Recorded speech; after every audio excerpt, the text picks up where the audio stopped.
मेरा विचार था कि मैं शूटिंग विलेज बनाऊं, क्योंकि बंजर हो गया, पूरा गांव खाली हो गए। तो अब उसमें यह है कि बहुत कम संसाधनों में उस शूटिंग विलेज को मैं कुमाऊनी फ्लेवर दे करके पूरी बखेल छू, जो उसके साथ हमारे इमोशन जुड़े हुए हैं ना, लोकल के लोगों को रोजगार मिलेगा। तो हमारी तो खाली सोच है, लेकिन इस सोच में सपना बहुत बड़ा है। ने अपनी ईजा को कहा था कि अब वापस नहीं आऊंगी। आप इस बात को कितना इंपॉर्टेंट मानते हैं कि एक्सपीरियंस के लिए तो घर से एक बार घर छोड़ के निकलना पड़ेगा, और लेकिन जब आप अच्छा अनुभव ले लो तो उस अनुभव को अपने समाज के लिए काम में लगा दो। अपनी जड़ों से जुड़े रहना चाहिए। और दूसरा वो जो मेरा भाव था कि अब नहीं हूँ, क्योंकि गरीबी मध्यम वर्गीय, निम्न मध्यम वर्गीय, 5 तो भाई बहन हम खुद, पूरी कंबाइंड फैमिली, बाबू पोस्टमैन, आपका जूता भी फटा है, अंगूठा भी निकल गया। तो जो टीस थी ना, चल यार अपन तो कर ही ले कम से कम। और पहाड़ी में एक कहावत था, चोलो ब्योलो और क्योलो, वो अगिल पड़ंच है। अब जब वो बाहर निकलेगा, उसको जगह मिलेगी, तभी वो फैलेगा। सुनीता ने जितना अच्छा गाया ना, उसके बाद कोई भी गाएगा तो उसकी बेइज्जती होनी है, ये तय है। छन ब्याया बाजू। और काला साहब ने जो गाया वो तो वाकई बहुत अच्छा गाते हैं। आपके अनुरोध पे। आपको ऐसा नहीं लग रहा बहुत बड़ा सिंगर प्रिपेयर हो रहा है? जी होलो भले होलो, जी भ्यो भले भ्यो, कल मलाट खिलाई तू, कल मलाट खिलाई तू, मन का उड़ी रो। जी होलो भले होलो, जी भ्यो भले भ्यो। मैं उत्तराखंड हूँ, मैं उत्तराखंड हूँ। Co-presented by Dreamers EduHub, powered by Uttarakhand Tourism Development Board and UCOST. Co-powered by Shikhar Spaces and Nectar Phytocamp. Supported by Box Infro, Adventure Partner, Trek the Himalayas. Safely driven by Transport Department Uttarakhand and official print partner Dainik Jagran.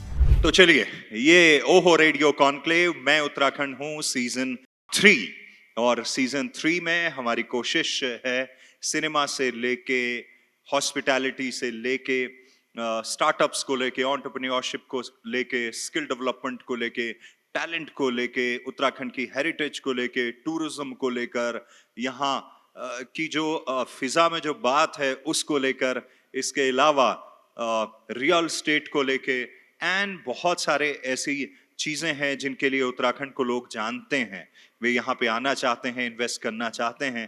तो उन सारे मुद्दों को लेके अगले 2-3 दिन के अंदर हम बहुत सारे सेशंस यहाँ पे करने वाले हैं। तो आप सब लोग हमारे साथ जुड़िए। तो हेमंत दाजू, सबसे पहले तो बहुत बहुत स्वागत। और किले की जब हम ये प्रोग्राम बनाना चाहिए कि सिनेमा को लेके, फिल्म को लेके, आर्ट्स को लेके कुछ किया जाए, तो मैंने सबसे पहले आपसे संपर्क किया और आपने कहा कि चलो मैं अपने कुछ साथियों को लेके आता हूं। और ओहो रेडियो तो अपना परिवार का रेडियो है। आप इतने प्रोग्राम्स में आते रहे हैं हमारे स्टूडियो से लेके बाकी कार्यक्रमों में, तो आपका बहुत बहुत स्वागत। ओहो रेडियो उत्तराखंड के इस कॉन्क्लेव मैं उत्तराखंड हूं को लेकर क्या कहना चाहेंगे? ये कोई भी व्यक्ति आपके जैसा काम कर रहा हो अगर सकारात्मक तरीके से ना, तो उसमें अपनापन लगता है। ये जो तुम कार्यक्रम कर रहे हो, ये मैं ये मान रहा हूँ कि हेमंत पांडे कर रहा है, तो मैं आप में या कोई भी दूसरा व्यक्ति उत्तराखंड में अच्छा कर रहा होता, मुझे बहुत अच्छा लगता है कि हम तो दुरुपयोग में भी तैयार होते हैं उत्तराखंड के लिए, ये तो सदुपयोग है।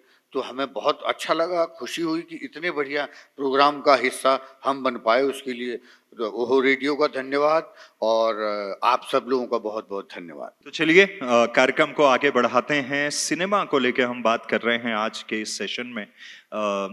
कुछ दिनों पहले आपने एक अनाउंसमेंट करी कि जब उत्तराखंड राज्य में इतनी सारी फिल्म्स बन रही हैं, क्योंकि उत्तराखंड एक गांव का राज्य है जहां पर अभी भी मैक्सिमम आबादी शहरी इलाकों को छोड़ दें तो गांव में रहती है। 71% के आसपास फॉरेस्ट लैंडस्केप भी है, हर गांव फॉरेस्ट से जुड़ा हुआ है। तो क्यों ना हम अपने गांव की मिट्टी का सदुपयोग करें।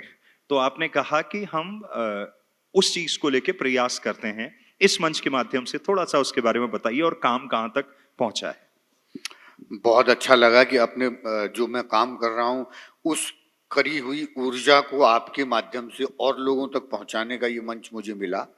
मेरा जो सोच थी कि यार जिस गांव में मैं रहा हूँ, पला बड़ा हूँ, गाय भैंस चराई है, जंगल से लकड़ी काटी है और सपने देखे हैं, हिमालय को रंग बदलते उसी गांव में देखा है, तो और इतनी भीड़ देखी है गांव में ना, केवल होली प्रोग्राम चलते 3 वो होल सर्किल, तो आज गांव में लोग नहीं है, चले गए हैं। और तब सड़क नहीं थी, उतना फुल था, आज 2 जगह से सड़क आ गई है, तीसरी जगह से आने वाली है, लेकिन लोग नहीं है।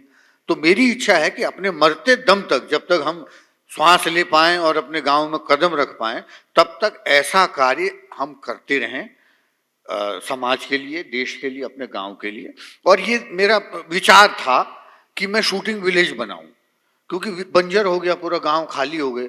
तो अब उसमें यह है कि बहुत कम संसाधनों में उस शूटिंग विलेज को मैं कुमाऊनी फ्लेवर दे करके, पूरी बाखेल छू, जो उसके साथ हमारे इमोशन जुड़े हुए हैं ना, वहाँ लोग बाग आएंगे, शूटिंग होगी, गांव के लोग आएंगे, शूटिंग के लोग आएंगे, लोकल के लोगों को रोजगार मिलेगा। तो हमारी तो खाली सोच है, लेकिन इस सोच में सपना बहुत बड़ा है। और जैसा इच्छा शक्ति के साथ मैं चल रहा हूँ, मुझे अपने साथ भी ऐसी ही इच्छा शक्ति के लोग चाहिए, भले ही वो कम हो। तो जल्दी ही वो शूटिंग विलेज का जो कॉन्सेप्ट है, मेरे गांव पाभे से शुरू करके वो जिला स्तर की जितनी अच्छी शूटिंगें हैं, लोकेशन हैं पिथौरागढ़ की, चाहे वो डीएम आवास हो, चाहे वो जिला पंचायत कोई कंस्ट्रक्शन हो, या किसी दोस्त का घर हो, किसी का रेस्टोरेंट हो, किसी का बेडरूम है, किसी का बगीचा है, तो उस सब को मैं उस शूटिंग विलेज पिथौरागढ़ के साथ जोड़ दूंगा। मैं नया कुछ नहीं कर रहा हूँ, कंस्ट्रक्शन जिसने किया हुआ है उसी को अपना हिस्सा बनाना है। और दूसरा एक जो जगह है जहाँ पर सरकार का खुद का सपना है, मुख्यमंत्री जी का खुद का सपना है कि हर जिले में एक संस्कृति ग्राम वो खोल रहे हैं, तो मेरी इच्छा है कि वो ग्राम, वो जगह, वो चीज मेरे गांव में खुल जाए, तो मेरे सपनों को और पंख लग जाएंगे। और दूसरी बात, संस्कृति विभाग के साथ भी मेरी मुलाकात हुई है, तो संस्कृति विभाग खुद, मैंने जो सचिव हैं जुगल जी, तो उन्होंने कहा पानी जो तय में ना अपन गाँव ने और जगन को ले नाम लिख। वहां से मेरा विजन बढ़ा, यार इसको मैं विलेज बोल रहा हूँ लेकिन ये जिले पे हो गया। जैसी एक जिले का कंप्लीट हुआ, फिर वो जिला Champawat, shooting village Champawat, shooting village Bajweshwar. मतलब हमारे उत्तराखंड के जितने पर्वतीय जिले हैं जहां हमको लगता है कि विकास नहीं हुआ है, तो उस विकास को आगे बढ़ाने के लिए ये कॉन्सेप्ट भी राज्य के सहयोग में थोड़ा मदद देगा, चाहे वो रोजगार के रूप में हो, चाहे श्रृंगार के रूप में हो, चाहे सिनेमा के रूप में हो। ये एक विजन है। मैं आप लोगों को बताना चाहता हूं कि 2019 में जब मेरी हेमंत दाजू से पहली बार मुलाकात हुई, आपके भाई पंडित जी यहाँ पे रहते हैं और राजू भाई वगैरह, तो लॉकडाउन का समय था, मैं निवास पे आया और मैंने पहली बार मिल रहा था, तो एक जाहिर तौर पे सवाल था कि आप उस जमाने में पिथौरागढ़ से कैसे बम्बई पहुंच गए। तो वो कुछ उत्तर दे रहे थे और उन्होंने कहा, मैंने अपनी ईजा को कहा था कि अब वापस नहीं आऊं, मतलब कि अब वापस नहीं आऊंगा। लेकिन कई बार क्या होता है जिंदगी में, जब आप एक मकाम पे पहुंचते हैं और आपको लगता है यार कुछ वादे तोड़ देने चाहिए, वापस जाना चाहिए। आप इस बात को कितना इंपॉर्टेंट मानते हैं कि एक्सपीरियंस के लिए तो घर से एक बार घर छोड़ के निकलना पड़ेगा, और लेकिन जब आप अच्छा अनुभव ले लो तो उस अनुभव को अपने समाज के लिए काम में लगा दो। इसको कैसे देखते हैं? देखो, ये सच्चाई की बात है, अपना घर कभी मत छोड़ो। अगर एक बार आपने घर छोड़ दिया तो फिर वो घर हमें छोड़ देता। अपनी जड़ों से जुड़े रहना चाहिए। और दूसरा, वो जो मेरा भाव था कि अब नहीं हूं, क्योंकि गरीबी मध्यम वर्गीय, निम्न मध्यम वर्गीय, 5 तो भाई बहन हम खुद, पूरी कंबाइंड फैमिली, बाबू पोस्टमैन, आपका जूता भी फटा, अंगूठा भी निकल गया तो माँ तक बात जाती थी, पिताजी तक तो बात भी नहीं जाती थी। वो अगले महीने से अगले महीने आपका नंबर आता था। क्यों?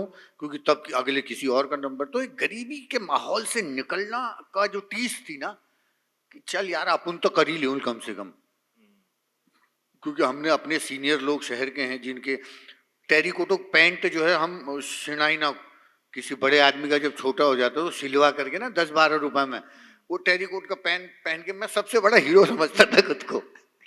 तो वो सब माहौल था, उससे निकलना था, वो टीस थी। और बहाना मिल गया था भिटौला देने का। 12वीं का एग्जाम जैसे ही खत्म हुआ, मैंने कहा बस भिटौल देने मजबूर। मैं आया और ये था कि कुछ अब नहीं आऊंगा, क्योंकि उस माहौल से निकलने के लिए जा रहे हैं। और पहाड़ी में एक कहावत था, चोलो ब्योलो और क्योलो, वो अगिल बड़ंच है। वो अब जब वो बाहर निकलेगा, उसको जगह मिलेगी तभी वो फैलेगा। बेल को जगह मिलेगी, केले को जगह मिलेगी तो खेत बन जाएगा पूरा। और चोलो बच्चे को, तो वो एक ईश्वर का आशीर्वाद है। और वो जुड़ाव शब्दों में था, लेकिन भावों में नहीं कभी गलत हुआ ना, या अलग हुआ। क्योंकि वो पता नहीं कब ऐसा हुआ, नाटक करते दिल्ली में, यहाँ से गांव की मिट्टी ले गया बम्बई, अपन गमलन में ले, मंदिर में ले। वो उसके पीछे का जो प्यार था, उस प्यार ने इस सपने को जन्म दिया जो अभी शूटिंग विलेज की जो बात कर रहे हैं ना। मुझे लगता है वो इमोशन की वजह से, जैसे काला है या सुनीता है, इनकी पृष्ठभूमि अलग रही, लेकिन उसके बाद भी उनका जो प्रेम है या वो जो भाव है। अब किसी को माहौल ही नहीं मिलेगा तो क्या करेंगे। अब हमारे यहाँ माहौल है तो हम ऐसा कर पाते हैं। और मैं तो जब से सोचा तब से मैं पिथौरागढ़ से ही बंबई आ रहा हूँ, पिथौरागढ़ से ही देहरादून आ रहा हूँ। जिस व्यक्ति ने सोच लिया उसको खाली करना बाकी रह जाता है। और आने जाने में जो खर्च होता फ्लाइट का, इसका हमको वो भी नहीं खर्च करना पड़ता, क्योंकि कभी किसी कार्यक्रम के बहाने, कभी किसी कार्यक्रम के बहाने वो ईश्वर गांव तक पहुंचा देता है। तो चलिए क्विकली Q&A की तरफ हम बढ़ते हैं और फिर दाजू से भी गाना सुनेंगे। पहले तो आप जो उत्तराखंड के लिए कर रहे हैं उसके लिए बहुत बहुत शुक्रिया। दूसरी चीज ऑफिस का जिक्र करना चाहूंगा। और हमारे मतलब एक जनरेशन जो है आप लोगों को देखकर बड़ी हुई थी, तो उस टाइम पर कॉमेडी ऐसी होती थी, मुझे याद है दादाजी, पापा, हम, मतलब 3 पीढ़ियां एक साथ बैठकर देखती थी और सब परिवारों में ऐसे होता था। लेकिन अब की जो कॉमेडी होती है वो ऐसा होती है कि मतलब उसको आप देख भी नहीं सकते हो। तो उसको आप कैसे देखते हैं कि क्या वो अच्छी लिखाई वाली चीज जिस पर बड़ा फोकस रहा शुरुआत से, कि वो अच्छी लिखाई नहीं है? देखो, लिखाई की तो आवश्यकता है, क्योंकि ऐसा ऑफिस से नहीं, और भी कई हमने अच्छी फिल्में देखी हैं, की हैं या सीरियल किए हैं। स्वस्थ मनोरंजन कायदे से वही है जो एक छत के नीचे तीनों पीढ़ियां देख के उसको मनोरंजन ले रही हैं। उसमें अगर वो भाव नहीं है, 3 पीढ़ी में 2 ही पीढ़ी के लिए है, तीसरी के लिए नहीं है या बच्चों के लिए नहीं है, और वो नहीं देख सकता, तो वो मनोरंजन उस लायक नहीं है। ये सिंपल सा उदाहरण है। जैसे आप बोलते हैं ना कि धर्म के हिसाब से अगर स्वस्थ मनोरंजन क्या होता है, तो धर्म के हिसाब से स्वस्थ मनोरंजन वही है जब इस घर की तीनों पीढ़ियां एक साथ उसको देखें। और हम भाग्यशाली मानते हैं हम क्रिश का या ऐसी फिल्मों का या ऑफिस का हिस्सा बने। वो भी भाग्य की बात है, वो संगत की बात है। ईश्वर ने ऐसे प्रोजेक्ट से जोड़ दिया, हमको अच्छा काम करने का मौका मिल गया। It was a pleasure listening to you. And एक चीज़ ये भी लगी, अभी मैंने कहा था कि वाह, मुझे लगता था सिर्फ एक्टर्स हैं, पर हर एक्टर तो सिंगर भी है। अब लगा कि हर एक्टर तो थिंकर भी है, क्योंकि आप सबने इतना इंटेलेक्ट, इतना ज्ञान की बातें यहाँ पर करी हैं। So I really want to appreciate you for that. आपने जो बातें बोली बहुत नॉलेज थी उनमें। So thank you for that and lovely to see you in real. Now my question, because मुझे लगता है कि आप लोग इस बारे में बहुत अच्छी सोच दे पाएंगे। सक्सेस, सफलता, हर एक के लिए सफलता के मायने अलग है, मतलब अलग है। आजकल एक चीज़ जो हम देख रहे हैं वो ये है कि काफ़ी लोगों को, specially the young generation, success लगती है सिर्फ फॉलोअर्स। यू नो, इंस्टाग्राम पे कितने फॉलोअर्स हैं वही उनकी ज़िंदगी के लिए सक्सेस या फेलियर है। सुसाइड्स भी हो रहे हैं इसलिए। बट आपके पास इतनी नॉलेज, इतना ज्ञान और डेप्थ है कि मैं आपसे पूछना चाहूँगी कि आपके लिए या आपके मायने में सक्सेस या सफलता क्या है? हालांकि प्रश्न तो बहुत ही बड़ा है आपका। मुझे लगता है कि सक्सेस आप के जीवन शैली से छोटी है। आपकी जीवन शैली अगर बड़ी है ना, तो सक्सेस उसके बाद आता है। मैं उसका उदाहरण अपने घर में खुद देख रहा हूँ। अपने माता पिता ईजा बाबू हमारे, उनको थोड़ी करियर बनाना, उनको थोड़ी सक्सेस चाहिए। उनकी जीवन शैली अच्छी है, उनकी दिनचर्या अच्छी है। वो मोबाइल का भी इस्तेमाल खाली बात करने के लिए करते हैं, और हम लोग तो फालतू की बात या काम की बात या रिश्तों की बात करते हैं। हमारे माता पिता सिर्फ रिश्तों की बात करते हैं, रिश्तेदारों से बात करते हैं, बिरादरों से बात करते हैं, गांव के लोगों से बात करते हैं, शहर के लोगों की बात करते हैं। और उनकी सहजता ऐसी है, वो बम्बई में भी आते हैं, देहरादून में भी आते हैं, पिथौरागढ़ में भी हैं, दिल्ली, उनके दोस्त सब जगह हैं। कोई लोग बोलते हैं ना हमारा तो दिल्ली में मन नहीं लगता। आप ऐसे हो, आपका मन नहीं लगता, आपको दूसरे आदमी से मिलना ही नहीं आता। मेरी माता जी गढ़वाल में रही, जब हम लोग गुप्तकाशी में थे, वो ठेठ कुमाऊनी में बोल रही है और वहां गुप्तकाशी की महिला ठेठ गढ़वाली में बोल रही है और दोनों का कम्युनिकेशन चल रहा है। तो मुझे लगता है व्यक्तित्व तो ज्यादा महत्वपूर्ण है, सफलता उसके बाद है। और सक्सेस माने जो मनोरंजन जैसा है ना वैसा ही, जो प्राप्त है वो पर्याप्त है, ये भाव आपका आ गया तो फिर सक्सेस आपकी बहुत, कहीं भी रहे वो आपके लिए और बाहर का हो रहा है, आपके भीतर को डिस्टर्ब नहीं कर सकती। Thank you. तो चलिए बिल्कुल आखिरी में हम पहुंच चुके हैं हमारे इस सेशन के, और जैसा कि अभी तक का जो पैटर्न रहा है कि एक बढ़िया से पहाड़ी गाने के साथ हर सेशन की समाप्ति हुई है, तो लच्छेदार मजेदार। सुनीता ने जितना अच्छा गाया ना, उसके बाद कोई भी गाएगा तो उसकी बेइज्जती होनी है, ये तय है। उनको 1.5 घंटा हो गया है गाए हुए। क्या बढ़िया गाया। और मैं भी सोच रहा था कि प्रोग्राम अब तो बोलना तो पड़ेगा कि क्या बोलूं, फिर दिमाग से निकल गया यार, क्योंकि कितना ही आप सोचो वो ऐसा तो नहीं गा सकते। और काला साहब ने जो गाया वो तो वाकई बहुत अच्छा गाते हैं जी। मैं गोपी बहना एक पहाड़ी पिक्चर थी मेरी, उसका ये गाना है, वो उसके गीत जीवन से भी जुड़े हुए हैं। आपको ऐसा नहीं लग रहा बहुत बड़ा सिंगर प्रिपेयर हो रहा है?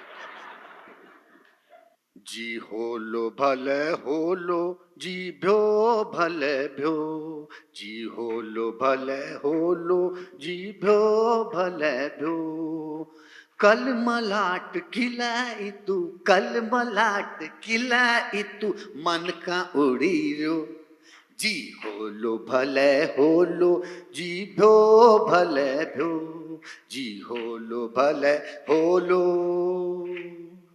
जबरदस्त, बहुत बहुत धन्यवाद हेमंत दाजू। मैं उत्तराखंड हूँ, मैं उत्तराखंड हूँ।